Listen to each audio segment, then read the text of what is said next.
కృప వెంబడి కృపనిచ్చిన దేవా, సమృద్ధి కృపనిచ్చితివే.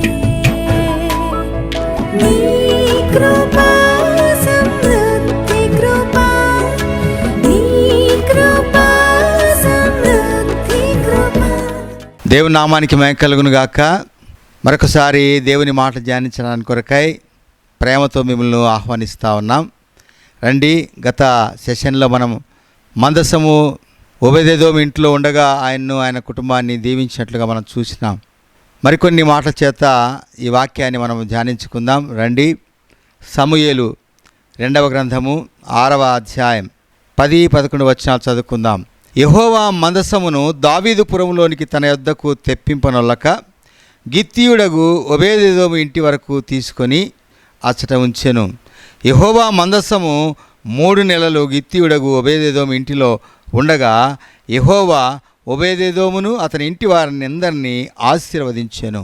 మహిమగల మా దేవా, మా నాయన, మరొకసారి ఈ మాటలను మీ కృప హస్తాల్లో పడవేసుకుంటున్నాం. ప్రభువా, మాకు అర్థమయ్యేటట్టుగా మీరే మాట్లాడండి. మాకు జ్ఞానం దయచేయండి, జ్ఞాన హృదయం దయచేయండి. మీ సన్నిధి మాతో ఉంచండి. యేసుక్రీస్తు నామములో ప్రార్థించి స్తుతించి వేడుకొంచుతున్నాం తండ్రి, ఆమేన్. ప్రియులారా, గమనించండి. దేవుని సన్నిధి ఎక్కడ ఉంటుందో అక్కడ ఆశీర్వాదాలు ఉంటున్నాయని మనము నేర్చుకుంటున్నాం, తెలుసుకుంటున్నాం. మన జీవితంలో కూడా అనేక సార్లు వాటిని అనుభవిస్తూ ఉంటున్నాం. దేవునికి స్తోత్రం. ఒకవేళ దేవుని సన్నిధిని అనుభవించని వారు ఎవరైనా ఈ మాటలు వింటున్నట్లయితే, ప్రియులారా, దేవుని సన్నిధిని అపేక్షించండి. అప్పుడు అద్భుతమైనటువంటి నడిపింపు, అద్భుతమైనటువంటి ఆశీర్వాదములు ఈ లోకంలో, అంతేకాకుండా పరమున కూడా, ఇహపర ఆశీర్వాదముల చేత దేవుడు మనల్ని ఆశీర్వదించాలని ఇష్టపడుతూ ఉన్నాడు. కాబట్టి మనం ఆశించుదాం. మనము ఆశించి అడిగితే, ఆయన అన్నాడు, నాకు మొరపెట్టుము, నేను నీకు ఉత్తరం ఇస్తా అన్నాడు. అడుగుడి మీకు ఇవ్వబడును అన్నాడు. కాబట్టి ఆయన అడగమంటున్నాడు. మనం అడిగితే ఆయన ఇస్తాడు. ఆయన ఇవ్వటానికి సిద్ధంగా ఉన్నాడు. ఆయన ఇచ్చేవాడు, ఆయన ఆశీర్వదించేవాడు. కాబట్టి మనం ఆయన సన్నిధిలో మొరపెట్టి అడుగుతూ ఉండాలి. ఆయన సన్నిధిని మనము అనుభవించాలి. కాబట్టి మరి ఈ మాటలు మనము గమనించినట్లయితే మరొకసారి, యెహోవా మందసము అనగా దేవుని మహిమ గుర్తు అనుకున్నాం. దేవుని యొక్క నీతికి, పరిశుద్ధతకు గుర్తు, దేవుని సహవాసమునకు గుర్తు. దేవుని సహవాసంలో ఎవరుంటారో వారు ఆశీర్వదించబడతారు. మనం కూడా ఆశీర్వదించబడాలంటే ఆయన సహవాసంలో ఉండాలి అని మరొకసారి ప్రభు వాక్యం మనతో హెచ్చరిస్తుండగా ఆ వాక్యానికి మనము లోబడి ముందుకు సాగుదాం. చూడండి, ఇంకా కొన్ని మాటలు మనము కొనసాగించి చూసినట్లయితే దినవృత్తాంతములు 1వ గ్రంథము 16వ అధ్యాయం, దినవృత్తాంతములు 1వ గ్రంథం 16వ అధ్యాయము 27వ వచనంలో మనం చూసినట్లయితే, ప్రియులారా గమనించండి. ఘనత ప్రభావములు ఆయన సన్నిధిని ఉన్నవి, బలమును సంతోషమును ఆయన వద్ద ఉన్నవి. జనముల కుటుంబములారా యెహోవాకు చెల్లించుడి, మహిమా బలమును యెహోవాకు చెల్లించుడి. ఇక్కడ దేవుని మందసము అనగా ఆయన సావాసం అన్నాము, ఆయన మహిమ, ఆయన నీతి అన్నాము. అయితే ఇంకా కొన్ని మాటలు మనం చూసినట్టయితే, ఘనత ప్రభావములు ఆయన సన్నిధిలో ఉన్నాయట, బలమును సంతోషము ఆయన వద్ద ఉన్నవి. ఈనాడు బలవంతులుగా ఉండాలని చాలామంది రకరకాలైనటువంటి వ్యాయామాలు చేస్తూ ఉన్నారు. అంతేకాకుండా డబ్బు సంపాదించి బలవంతులు కావాలనుకుంటా ఉన్నారు, అధికారం సంపాదించి బలవంతులుగా కావాలనుకుంటా ఉన్నారు. అయితే ఈ అధికారము, ఈ డబ్బు, ఈ జ్ఞానం ఇవన్నీ కూడా ఒక దినమున తీసివేయబడతాయి. ఎవరు దేవునితో ఉంటారో వారే బలవంతులు, ఎందుకంటే ఆయన బలవంతుడు. అందుకని దావీదు ఏమన్నాడంటే, యెహోవా నా బలమా అన్నాడు. నేను నిన్ను కీర్తిస్తానయ్యా, నిన్ను స్తుతిస్తాను, నీవే నా బలము, నా యుద్ధములు చేయవాడు నీవే అన్నాడు. ఆయన బలవంతుడు. దేవుని సన్నిధి ఎవరితో ఉంటుందో వారు బలవంతులు ఈ లోకంలో. ఇలారా, ఒకవేళ అనుకోవచ్చు, అతనికి ఏముంది, లేకపోతే ఆ సహోదరికి ఏముంది, మాకు చూడు చాలా ఉన్నాయి అని అనుకుంటూ ఉండవచ్చు. కానీ దేవుని సన్నిధి ఎవరితో ఉంటుందో వారు బలవంతులట. ప్రభావ మహిమలు, ఘనత, ప్రభావములు ఆయన సన్నిధిలో ఉన్నవి. కాబట్టి మనం ఆయన సన్నిధిని నిత్యము అపేక్షించాలి. ఆయనతో సహవాసం చేయడానికి మనం ఇష్టపడాలి.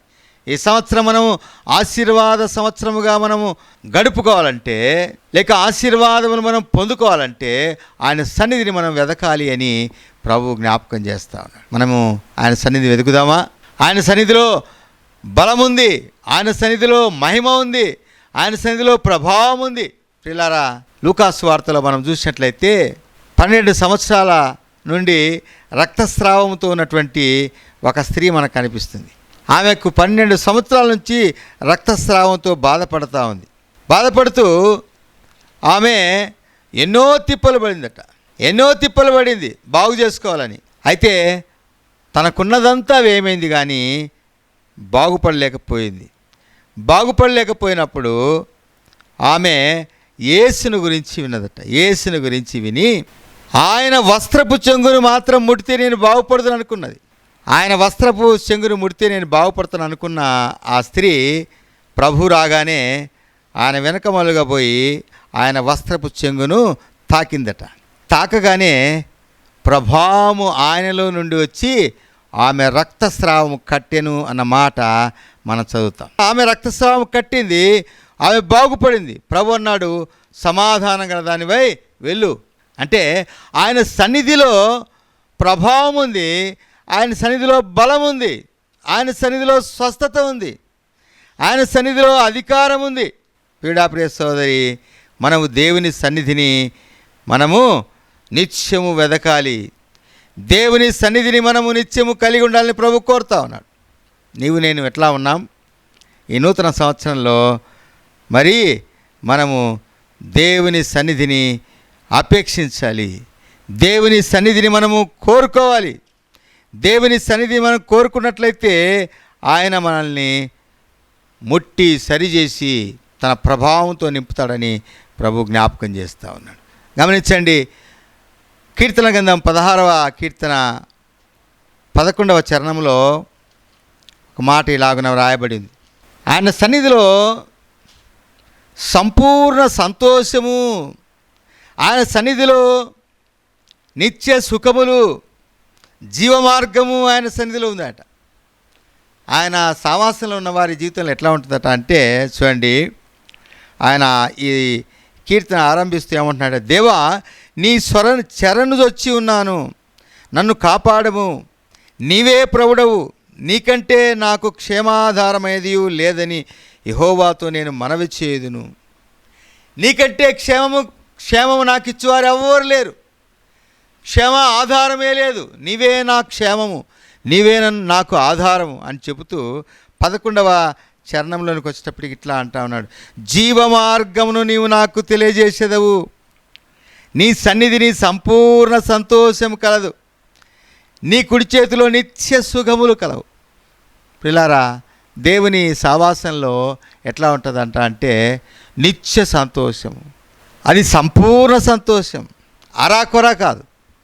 అందుకని ప్రభువును కలిగిన వారు సంతోషంగా తమ జీవితాన్ని కొనసాగిస్తూ ఉంటారు.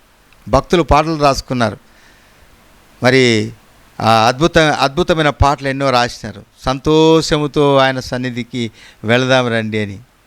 కాబట్టి ఆయన సన్నిధిలో ఉన్నవారు సంతోషాన్ని అనుభవిస్తారు, జీవమార్గము వారి ఎదుట ఉన్నది, అంతేకాకుండా నిత్య సుఖములు ఆయన దగ్గర ఉన్నవి అని జ్ఞాపకం చేస్తూ ఉన్నాడు.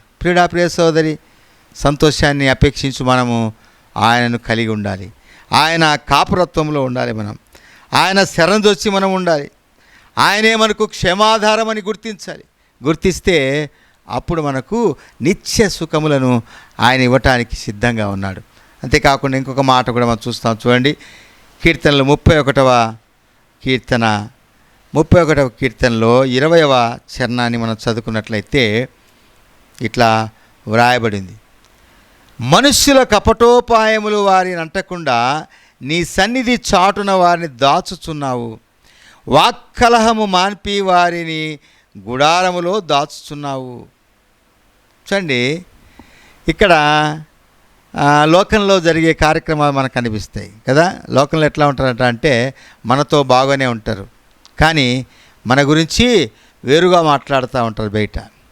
అలాంటివి నాడు మరి విశ్వాసుల్లో కూడా సంఘాల్లో కూడా చేరినాయి. ఒకరి మీద ఒకరు చెప్పుకోవడం, అగెనెస్ట్గా మాట్లాడడం, వ్యతిరేకంగా మాట్లాడడం. అయ్యో, మరి కొన్ని చోట్లయితే చాలా విపరీతంగా లోకస్తుల వలె ప్రవర్తించడం, ఇవన్నీ కనిపిస్తూ ఉన్నాయి. అయితే ప్రియులారా, ఇక్కడ దేవుని సన్నిధిని మరి వెదకి అందులో నడుచుకునే వారి జీవితంలో ఎట్లా ఉంటుందట అంటే, వారి కపటోపాయములు పని చేయవట. వారి కపటోపాయములు పని చేయవు. దావీదు ఒకసారి కపటోపాయములు పన్నుతున్నటువంటి ఒక వ్యక్తిని జ్ఞాపకం చేస్తూ దేవుని సన్నిధిలో ప్రార్థన చేసినాడు. ఏమని ప్రార్థన చేసినాడంటే, ప్రభువా, అహీతోపేలు ఆలోచనలను చెడగొట్టు అన్నాడు. అహీతోపేలు దావీదుకు విరోధంగాను దేవుని ప్రజలకు విరోధంగాను ఆలోచన చేస్తున్నాడు. తన కుమారుని రేపి దావీదు మీద యుద్ధానికి రేపినాడు. ముఖ్య సలహాదారుడుగా ఉండి నష్టాన్ని కలిగిస్తూ ఉన్నాడు. దావీదైతే ప్రార్థన చేస్తున్నాడు, ప్రభువా, అహీతోపేలు ఆలోచనలు చెదరగొట్టు అన్నప్పుడు అతని ఆలోచన చెడిపోగా మరి అతను ఊరి పెట్టుకొని చచ్చిపోయినాడని వ్రాయబడింది. చనిపోయినాడు అతను.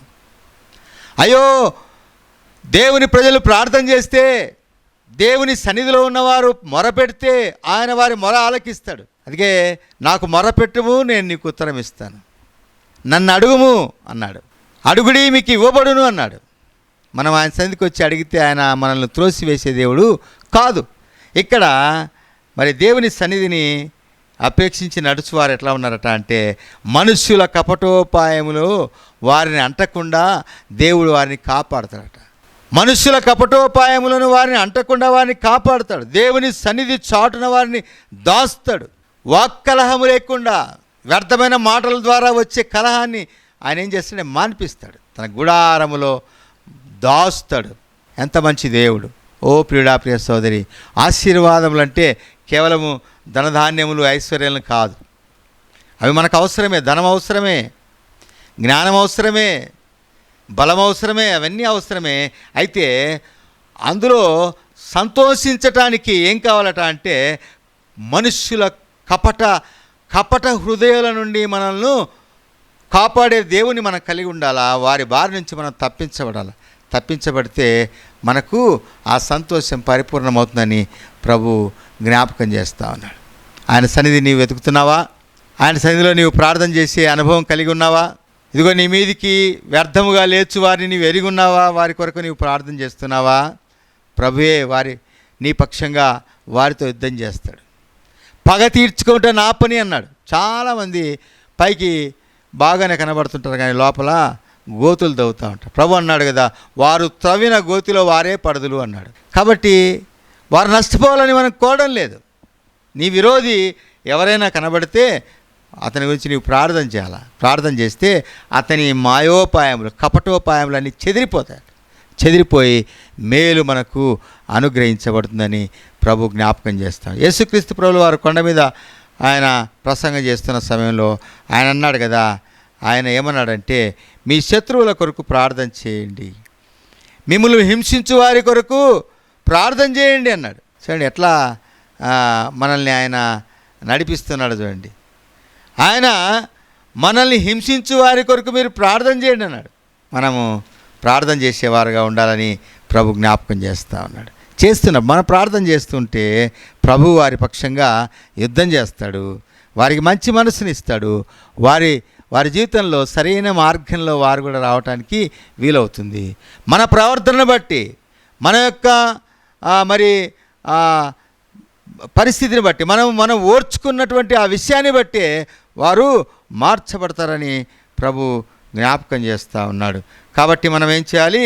ప్రభు సన్నిధిలో మొరపట్టేవారుగా ఉండాలని ప్రభు కోరుతాడు. అప్పుడు మనుషుల కపటోపాయాల నుంచి కూడా, వాక్కలహం నుంచి మనల్ని తప్పించి తన గుడారంలో దాస్తాడని ప్రభు జ్ఞాపకం చేస్తున్నాడు. ఇంకొక మాట కూడా చూస్తాం. చూడండి, 139వ కీర్తనలో అద్భుతమైన మాట అక్కడ రాయబడి ఉన్నాయి. అద్భుతమైన మాటలు చూడండి. ఆయన మనతో ఎట్లా సావాసం చేస్తాడట అంటే, మనం కూర్చున్నా, మనం లేచినా, మనం ఎక్కడున్నా ఆయన మనతో ఉంటాడట.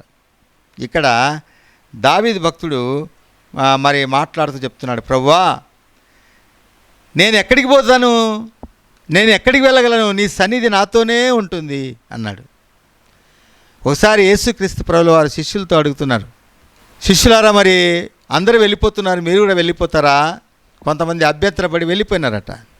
వెళ్ళిపోతున్నప్పుడు మీరు కూడా వెళ్తారా అంటే పేతురు అన్నాడు, ఎక్కడికి వెళ్ళదు ప్రభువా, నీవే నిత్య జీవపు మాటలు కలిగిన వాడవు, నీవే దేవుని కుమారుడవు, పరిశుద్ధుడవు, నిన్ను విడిచిపెట్టి మేము ఎక్కడికి పోతామన్నాడు. అంటే దేవుని సన్నిధిని మరి శిష్యులు లేక దేవుని దాసుడైనటువంటి పేతురు ఆయన చెప్తున్నాడు, నేను ఎక్కడికి పోతాను ప్రభువా, నీ సావాసమే నాకు మేలు, నీ సావాసం మాకు మేలు అని ఆయనతో చెప్తున్నట్టుగా మనం చూస్తాం. ఇక్కడ దావీదు భక్తుడు అదే విషయాన్ని చెప్తున్నాడు. చూడండి 139వ కీర్తన 7వ చరణంలో చూస్తే, నీ ఆత్మ యొద్ద నుండి నేను ఎక్కడికి పోదును, నీ సన్నిధి నుండి నేను ఎక్కడికి పారిపోదును, నేను ఆకాశమునికి ఎక్కినను అక్కడ నీవు ఉన్నావు, నేను పాతాళమందు పండుకొనను నీవు అక్కడనూ ఉన్నావు. ఎంత దేవుని ఎట్లా ఎరిగి ఉన్నాడో చూడండి.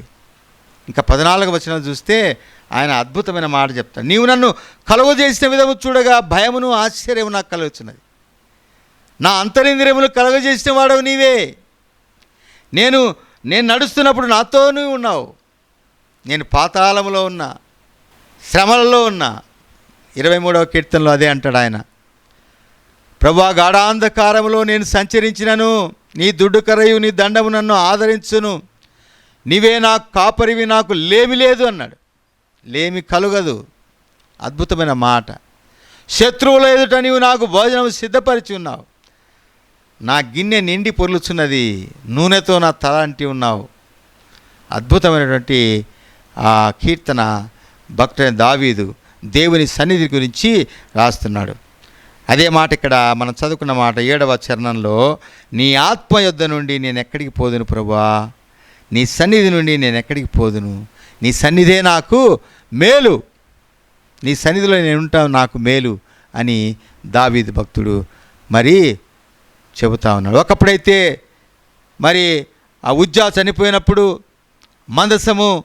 మందసమును చూసి ఆయన భయపడినాడు, అయ్యో నేనేం చేసినాను, పొరపాటు చేసినాను, ఈ మందసాన్ని ఎక్కడ తీసుకెళ్దును అని ఓబేదెదోము ఇంట్లో పెట్టినాడు. కానీ తర్వాత ఓబేదెదోము ఆశీర్వదించబడినప్పుడు ఆయన తెలుసుకున్నాడు, దేవుని సన్నిధి ఎక్కడ ఉంటుందో అక్కడ ఆశీర్వాదాలు ఉంటాయని తెలుసుకున్నాడు. ఆయన సన్నిధి నాకు కావాలని కోరుతా ఉన్నాడు. పొరపాటు జరిగింది, పాపం చేసినాడు. పాపం చేసినప్పుడు ఆయన పశ్చాత్తాపంతో ఆయన మొరపెడతా ఉన్నాడు 51వ కీర్తనలో, ప్రభువా తిరిగి నన్ను సమకూర్చవా, నీ పరిశుద్ధాత్మ నాదుని తీసివేయకమయ్యా, సమ్మతి గల మనసు నాకు దయచేయి అని ప్రార్థన చేస్తున్నాడు. అద్భుతమైన మాట. నీ రక్షణానందము నాకు మరలా పుట్టించుము అన్నాడు. దేవుని సన్నిధిని ఎంతగానో అపేక్షించాడు దావీదు, కనుకనే ఆయన ఆశీర్వదించమన్నాడు. ఈ దినాన ప్రియ సహోదరి, నీవు నేను ఆశీర్వదించబడాలంటే దేవుని సన్నిధిని నీవు అనుభవించాలా. ఆయన ఎలాంటి వాడో నీవు ఎరిగి ఉండాలా, ఆయన ఔన్నత్యాన్ని నీవు తెలుసుకుని ఉండాలా. దినదినము ఆయన మాటకు నీవు విధేయుడు కావాలి, ఆయన సన్నిధిని నీవు అపేక్షించాలి. దావీదు మహారాజు ఎన్నో కార్యక్రమాలు ఉంటాయి, అయితే ఆయన దేవుని సన్నిధిని పోగొట్టుకోలేదు, నిత్యము ఆయన సన్నిధిని వెతుకుతూ వచ్చాడు. కనుకనే దావీదు ఆశీర్వదించాడు. దావీదు చనిపోయిన తర్వాత తన రాజ్యాధికారం నుంచి చనిపోయినాడు. తర్వాత కాలంలో దావీదుని గురించే రాస్తూ వచ్చినారు. మీ పితరులైన దావీదు అన్న మాట అక్కడక్కడ కనిపిస్తుంది మనకు. అంతేకాకుండా అపోస్తుల కార్యంలో మనం చూసినట్లయితే పరిశుద్ధాత్ముడు ఆ అపోస్తుల ద్వారా మాట్లాడుతూ ఉన్నాడు. ఏమని మాట్లాడుతున్నా అంటే, దావీదు తన వారికి సేవ చేసి దేవుని చిత్తమును జరిగించి నిద్రించెను అన్న మాట అక్కడ.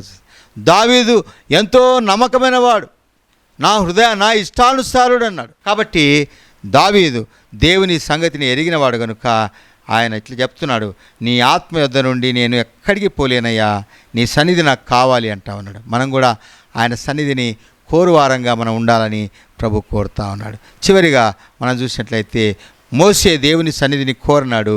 దేవుడు మోషేకు తన సన్నిధిని ఉంచటానికి, తన సన్నిధిలో నడవటానికి ఇష్టపడినాడు. గమనించండి, నిర్గమాకాండం 33వ అధ్యాయం 14-15 వచనాల్లో చూసినట్లయితే, 13 నుంచి చదువుతున్నాను, నేను గమనించండి.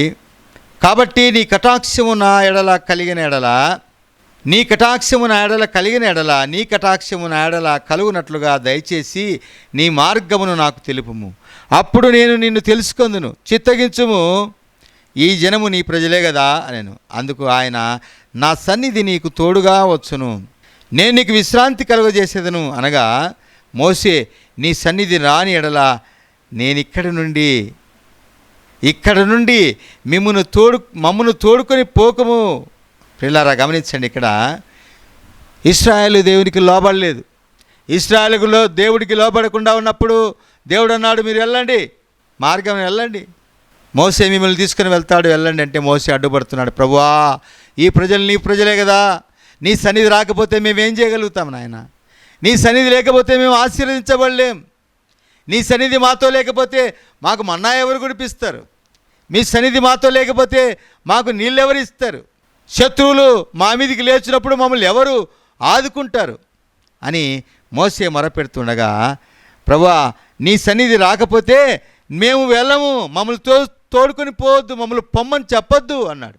తర్వాత ప్రభు, నా సన్నిధి నీకు తోడుగా ఉంటుంది అన్నాడు. చూడండి, 18-19 వచనంలో మాట రాయబడింది. అతడు, దయచేసి నీ మహిమను నాకు చూపు అనగా, ఆయన నా మంచితనం అంతయు నీ ఎదుట కనపరచెదను, యెహోవాను నామము నీ ఎదుట ప్రకటించేదను, నేను కరుణించు వారిని కరుణించేదను, ఎవని యందు కనికరపడుతునో వాని యందు కనికరపడను. ఇక్కడ చెప్తున్నాడు ఆయన, నా సన్నిధి, నా మహిమ నీకు ఇస్తానన్నాడు.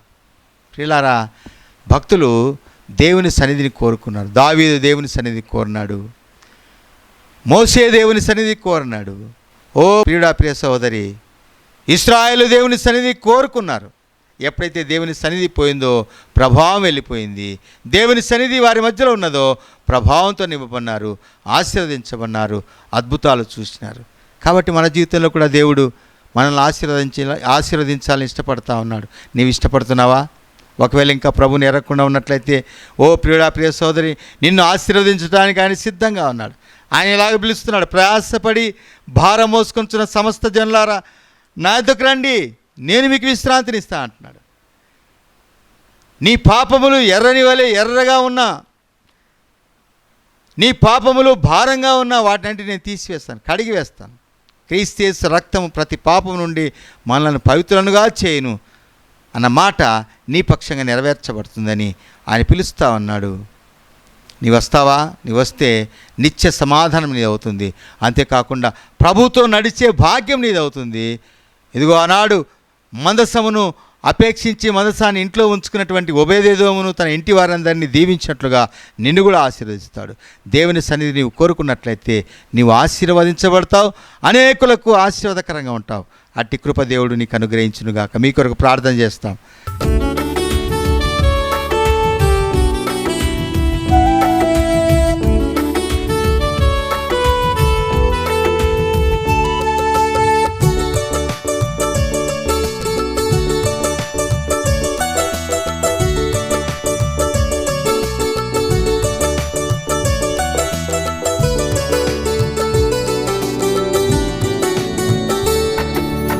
అద్భుత దీవెనలు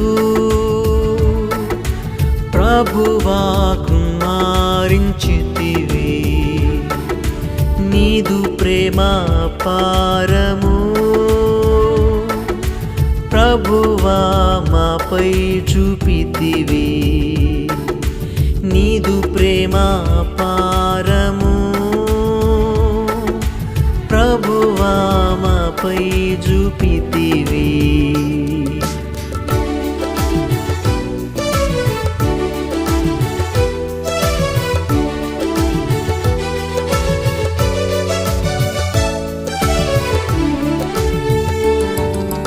మానవుని చేసినావు నీ సొంత రూపమునకు, మానవుని చేసినావు నీ సొంత రూపమునకు, నీకిష్టులముగా బ్రతికి, నీకిష్టులముగా బ్రతికి దీవెనాలెన్నో పొంది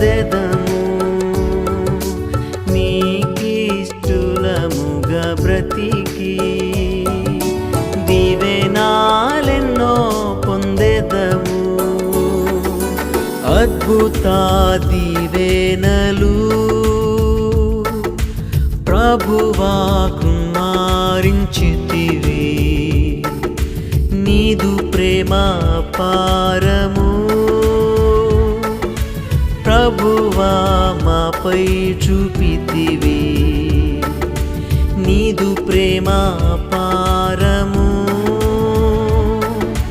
ప్రభువా మాపై చూపితివి.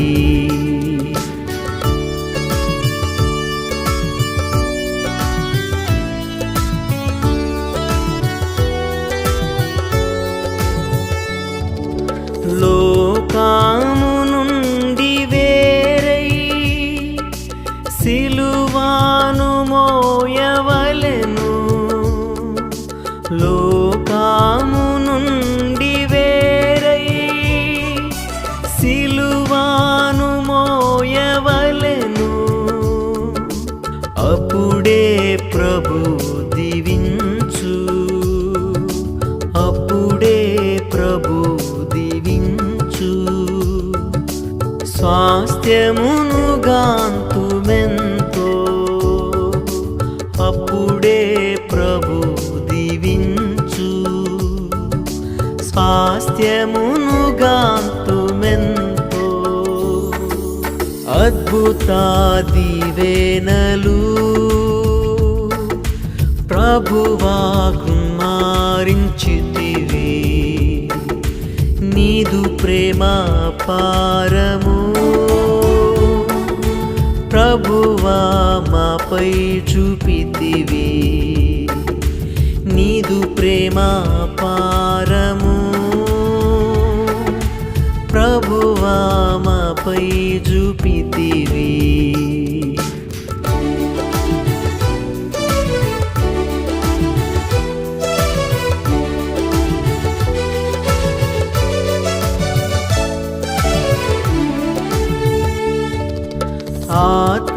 ఆత్మీయముగా నడచి శరీర క్రియలను విడచి.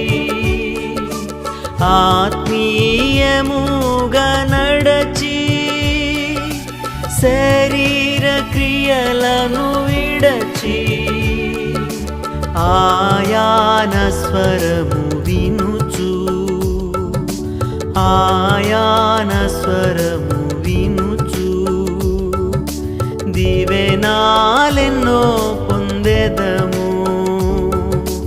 ఆయాన స్వరము వినుచు.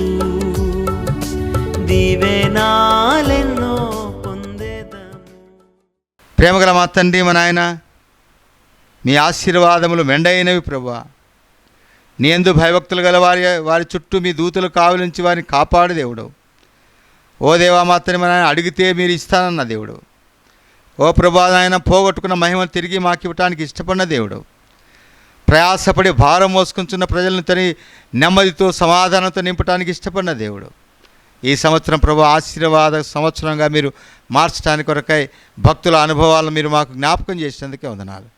ఓ తని మన విన్న ఈ మాటలన్నింటినీ మీరే మీ దాసుల మధ్యలో, విన్నవారి మధ్యలో నాటి ఫలింపచేయండి ప్రభు. రక్షించబడిన వారిని స్థిరపరచండి. రక్షణలో లేని వారికి రక్షణ అనుగ్రహించండి. ఏసే రక్షకుడని, ఏసే సమాధానకర్తని, ఏసే నెమ్మదికి, శాంతికి, సమాధానానికి కర్తని ఎరగటానికి ప్రభా, నిత్య జీవానికి మార్గమని, నిరంతరము జీవించే జీవితాన్ని ఇచ్చే దేవుడని ఎరగటానికి కృప చూపించమని ఘనత, మహిమ, ప్రభావాలు మీకు ఆరోపిస్తూ నమ్మకమైన సజీవుడైన యేసుక్రీస్తు నామములో ప్రార్థించి స్తుతించి వేడుకొంచుతున్నాం తండ్రి. ఆమేన్, ఆమేన్. Praise the Lord. నీ కృప